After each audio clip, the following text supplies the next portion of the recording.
Hi everyone, this is Gabe, aka On Time Gabe from the Watchuseek Dive Watches forum.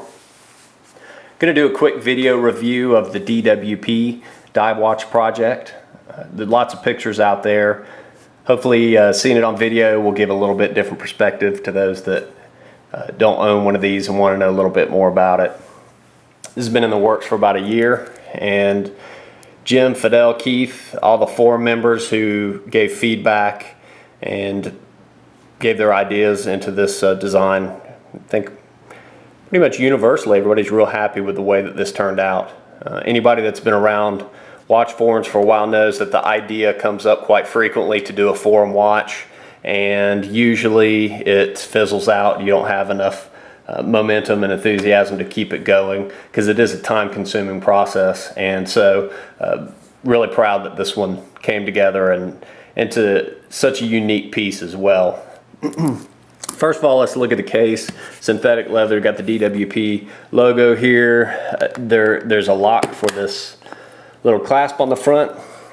You have two standard pillow type watch holders, little compartment here, store tools, extra links, whatever else. And up here, got warranty cards, a couple of extra screws for the lug bars, which is nice. These are more the travel style watch holders with the elastic to hold the bracelet down. One thing that I really like is this little tool. I believe Keith may have he's been selling this for a while. May come with some of his other watches. Really handy. I'd like to pick up another one for myself. You've got a compartment here with 6 or 8 bits, some flat tip screwdriver bits. You've got spring bar tools. This is your Allen key that you use to get your hex wrench, the lug bars with the hex tip done. So everything that you need to change straps or to adjust your bracelet is included in this kit, which is nice. Anybody who gets watches delivered to their office knows the frustration of getting a new one and they can't put it on because they don't have what they need to size it and get it on their wrist.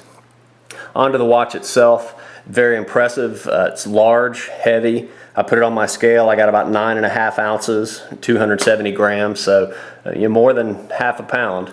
It's large from the size perspective, 16.5 millimeters high.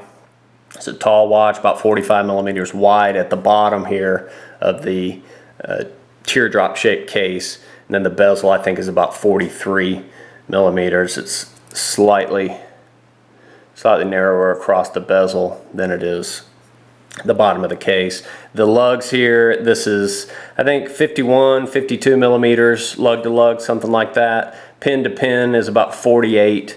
The nice downward curve of these lugs means that even someone with a smaller wrist like myself, about 7 inches, I can put this on and have it remain stable on my wrist. Fits very well. Some of the other watches that are in the 52 millimeter range have the longer straight lugs that stick out, and you know they just don't work for me. So very happy the way that the design was done here. So this is something that has the size for those who want the really large watch, but also is a good fit for any size wrist.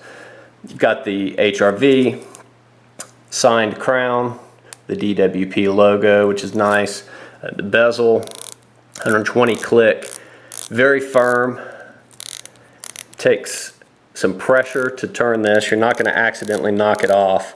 And these, it's actually fairly smooth here, these ridges. So very secure bezel. This thing definitely is not going to move, get caught on something and spin around on you. The action of the crown is very smooth as well, screwing it in and out. Got standard ETA 28-24 movement. Mine in the last week, wearing it pretty much non-stop, has gained 11 seconds. So that's pretty impressive. Luck of the draw, of course. I don't know that Keith regulates these or does anything special, but it's always nice to get a watch running within COSC standards. So the bracelet, you've got the hex bars, 24 millimeter. I'm pretty sure that this is sold on the Cave Dweller, maybe some other straps from Vachette timepieces. 2 pins for the dive extensions, very slick. You've got the diver down. You can lock this anywhere in between. So really, really handy and functional. Standard 2-button clasp here. Bracelet is well done for this price point, no complaints. Case back, see if we can get a shot of it. You've got the designer, your serial number, 100 pieces made, of course the Watchuseek logo, and 1,000 meters of water resistance. So I've been really happy with mine. The gripes are really very small. My bezel is probably off by maybe a quarter of a second, an eighth of a second, just a slight amount.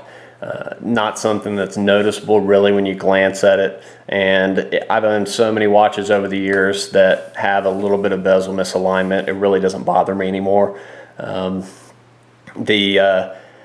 The end length, we had some discussion on the forum about this, where a lot of folks, including myself, would prefer a solid fitted end link here. That was going to add considerably to the cost. And also, if you cover all this up, it does take away from the watch a little, because you lose a lot of the view of that teardrop case. So the compromise was to put this cut in the case here that you might be able to see. The end link slides into that, and what that does is cut down on the gap and still shows off the lugs and the shape of the case, so you can see it completely all the way around. Again, no complaints there. I put it on a couple of leather straps, also on the isoframe, which is a fantastic strap for this watch. And they've all had plenty of clearance, really no issues there whatsoever. So I think that's about it. Again, thank you to everybody who contributed to this. Great job by all involved, and maybe we'll see another one someday. Thanks.